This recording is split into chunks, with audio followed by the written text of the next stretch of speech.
Assalamualaikum warahmatullahi wabarakatuh. Di sini kelompok 6 akan menjelaskan tentang konsep diri. Apa itu konsep diri?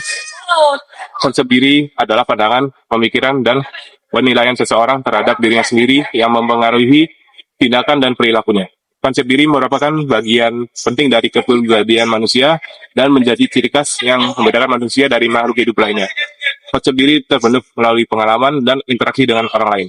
Individu mengetahui siapa dirinya berdasarkan informasi, pendapat, dan penilaian yang diberikan oleh orang lain. Dengan demikian, konsep diri seseorang dipengaruhi oleh bagaimana orang lain mempersepsikan dan menilai dirinya. Sebaliknya, tanpa umpan balik dari lingkungan, seseorang sulit memahami dirinya sendiri. Penilaian diri juga sering dipengaruhi oleh pandangan orang lain terhadap dirinya, seperti apakah ia dianggap menarik, pandai, atau ramah.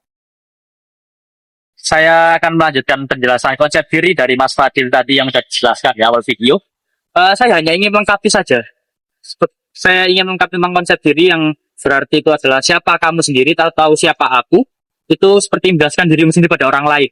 Contohnya saya jago di bidang informatika, bidang public speaking, bidang bisnis dan lain-lainnya. Itu adalah siapa kamu sendiri. Dan harga diri itu seberapa berharganya kamu di matamu sendiri. Seperti contohnya kamu seorang pembisnis yang udah memiliki nama yang besar, itu kamu labeli dirimu sendiri sebagai sebuah pembisnis yang handal lah. Terus yang ketiga adalah siapa dirimu sebenarnya? Siapa dirimu di masa depan? Itu adalah ideal dari konsep dirimu sendiri. Dan ada yang menurutku juga dari penjelasan konsep diri ini ada dua hal, positif dan negatif. Positifnya, kamu bisa tahu siapa dirimu sendiri, kamu tidak akan mengikuti kata orang lain yang tidak kamu suka. Dan yang negatifnya adalah jika kamu terlalu peka dengan kritikan atau cacian orang lain, kamu akan langsung merasa down. Oke, mungkin sekitar seperti itu aja. Terima kasih. Kali ini saya akan membahas 3 faktor utama yang mempengaruhi konsep menurut Schwartz dan Suden. Pertama, teori perkembangan. Konsep diri nggak muncul sejak lahir, tapi tumbuh seiring waktu lewat pengalaman, bahasa, budaya, dan interaksi sosial. Kedua, significant other, orang-orang terdekat seperti keluarga, teman, dan guru dari cermin membentuk cara kita memandang diri kita sendiri. Ketiga, self-perception. Ini tentang bagaimana kita menilai diri sendiri. Kalau persepsinya positif, kita jadi lebih percaya diri. Tapi kalau negatif, bisa bikin hubungan sosial terganggu. Jadi konsep diri itu terbentuk dari proses belajar, interaksi, dan bagaimana kita melihat diri sendiri. Adalah cara seseorang memandang dan merasakan dengan bentuk, ukuran, ekspresi, dan penampilan. Kadang ada ini membuat seseorang kita membuat seseorang percaya diri dan menghargai diri lebih baik. Sedangkan berdasarkan kepribadian, kesehatan atau kesehatan diri. Selain itu, faktor-faktor yang dapat mempengaruhi dirinya. Yang pertama ada operasi, yang kedua ada kegagalan institusi, misalnya buta, tuli, dan lumpuh. Yang ketiga ada gangguan persepsi diri. Yang keempat ada mengetahui dengan orang lain. Yang kelima dari sosial media yang dapat mempengaruhi persepsi positif. Selain itu, ada juga gangguan body image yang dapat menimbulkan gejala seperti mengalami shock psikologis, menarik diri dari sosial, tidak menerima perubahan tubuh, atau menganggap negatif pada tubuh sendiri, pada perubahan tubuh sendiri, dan mengalami depresi. Intinya, body image adalah persepsi seseorang pada tubuhnya. Jika persepsi tersebut terganggu, maka dapat mengalami gangguan seperti sosial dan psikologis. Oke, yang kedua adalah ideal diri. Ideal diri adalah gambaran diri kita yang kita ciptakan, yaitu persepsi tentang standar perilaku yang seharusnya kita ikuti. Ini adalah tujuan dari aspirasi personal yang diresapi dari lingkungan sekitar. Contohnya orang tua, teman, dan guru. Yang ketiga yaitu harga diri. Harga diri adalah penilaian diri pribadi. Penilaian ini dihasilkan dari perbandingan seberapa jauh kita saat ini sudah selesai dengan ideal diri kita. Faktor utama pembentuk harga diri adalah perasaan dicintai dan dihargai oleh orang lain. Harga diri. Oke, yang ketiga adalah harga diri. Harga diri adalah penilaian nilai diri pribadi. Penilaian ini dihasilkan dari perbandingan seberapa jauh perilaku kita saat ini sudah sesuai dengan faktor ideal diri kita.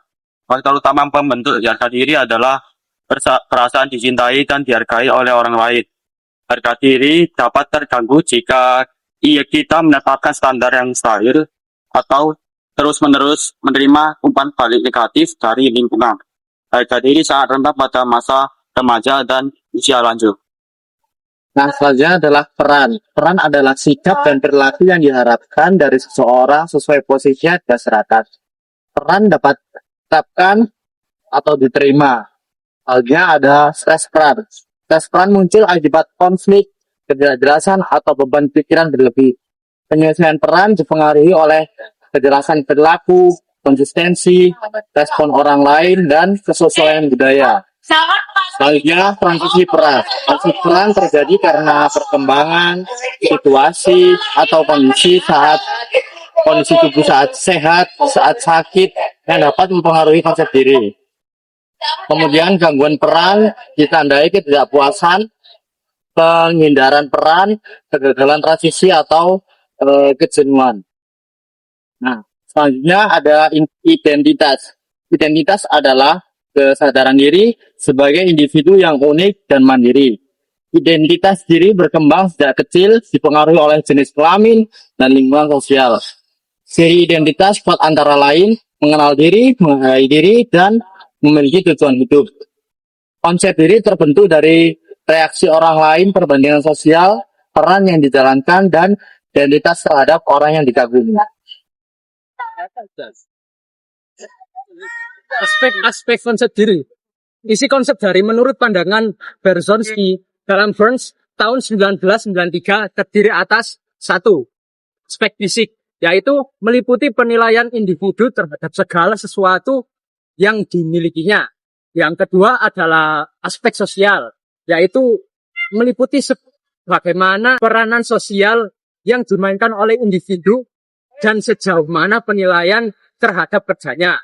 Yang ketiga adalah aspek moral, yaitu meliputi nilai-nilai dan prinsip-prinsip yang memberi arti dan arah bagi kehidupan seseorang. Yang keempat adalah aspek psikis, meliputi pikiran, perasaan, dan sikap individu terhadap dirinya sendiri. Dengan demikian, manusia memiliki kecenderungan untuk menetapkan nilai-nilai pada saat mempersepsi sesuatu. Setiap individu dapat saja menyadari keadaannya atau identitas yang dimilikinya. Akan tetapi yang lebih penting adalah mensyukuri seberapa baik atau buruk keadaan yang dimiliki serta bagaimana harus bersikap terhadap keadaan tersebut. Konsep diri positif dan negatif. Baik, karena konsep diri positif dan negatif ini terbagi menjadi 2. Mungkin saya mulai menjelaskan yang pertama dulu, yaitu konsep diri positif. Baik, untuk definisi konsep diri positif, kurang lebih seperti yaitu gambaran atau pandangan yang baik dan sehat terhadap atau tentang diri kita sendiri. Lebih jelasnya mungkin saya masuk ke ciri-cirinya. Ciri-cirinya kurang lebih seperti menerima diri apa adanya, termasuk kelebihan dan kekurangan kita. Tentu diri kita sendiri. Berikutnya mungkin memiliki rasa kepercayaan diri yang tinggi dan memiliki harga diri yang sehat dan baik. Mungkin untuk lebih jelasnya lagi mungkin saya jelaskan dampaknya untuk lebih mengerti konsep diri yang positif. Dampaknya tadi sudah ciri-cirinya, mungkin dampaknya aktif, membantu seseorang untuk berkembang dan mencapai tujuan hidup yang baik. Meningkatkan kesehatan mental dan emosional, dan mempermudah hubungan sosial baik bersama lingkungan yang sekitar. Baik, mungkin itu kurang lebih definisi dan gambaran dan penjelasan tentang konsep diri yang positif. Mungkin karena tadi terbagi menjadi 2, saya langsung ke yang berikutnya, yaitu konsep diri yang negatif. Oke, baik. tentunya konsep diri yang negatif ini berlawanan ya, anggap ya depannya berlawanan terbalik gitu dari konsep diri yang negatif positif tadi. Jadi jelasannya mungkin tidak begitu jauh karena berlawanan. Jadi mungkin saya mulai dari definisinya dulu yang konsep diri apa negatif. Konsep diri negatif definisinya ya kurang lebih gambaran atau pandangan yang buruk dan tidak sehat terhadap diri kita sendiri. Ya itu mungkin untuk lebih jelasnya lagi mungkin ya sama saya ke ciri-cirinya. Ya ciri-cirinya kurang lebih sering tidak cukup baik atau rendah diri, juga merasa gagal, pesimis terhadap kemampuan diri sendiri, cenderung menyalahkan diri sendiri, bilang secara berlebihan, ya merasa tidak layak dan tidak dihargai.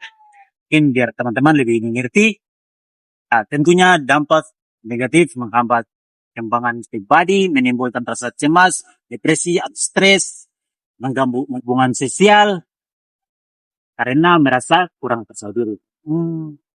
Baik, itu saja. Kalau teman-teman perlu contoh, mungkin saya bisa kasih contoh ya.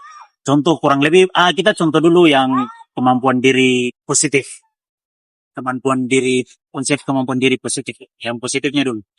Contohnya seperti ya, misalnya kita ikut ujian, entah itu ujian SD, SMP atau SMA. Tentunya kalau macam misalnya kita sudah belajar dengan baik, sudah memahami apa itu mata pelajarannya, ya kita pasti memiliki percaya diri yang tinggi begitu. Jadi walaupun nanti ya selesai ujian, hasilnya keluar, walaupun nilai ujiannya kita jelek atau mungkin kurang bagus, setidaknya kita masih bisa berpikir untuk ubahnya di ke depan kemudian hari atau ujian yang berikutnya begitu. Untuk kehidupan nyata, ya seperti kita bergaul dengan teman atau kampus atau dimanapun itu, kita tidak merasa takut atau malu untuk memberikan pendapat kita yang berbeda. Ya begitulah untuk contoh positif. Manfaatnya mungkin membuat seseorang lebih baik, tahan banting, dan tidak takut kegagalan. Ya baik. Mungkin saya punya untuk contoh konsep diri yang negatif. Contohnya paling ya tidak beda jauh dengan konsep diri yang negatif positif. Pasti kebalikannya saja. Ya contohnya kita kurang belajar atau ya mungkin kita belajar juga tapi pada saat ujian malah kita punya nilai ujiannya jelek. Ya tiba-tiba kita sudah ini lagi memiliki semangat lagi untuk belajar, depresi, stres. Ya itu contoh-contoh diri untuk konsep diri yang negatif.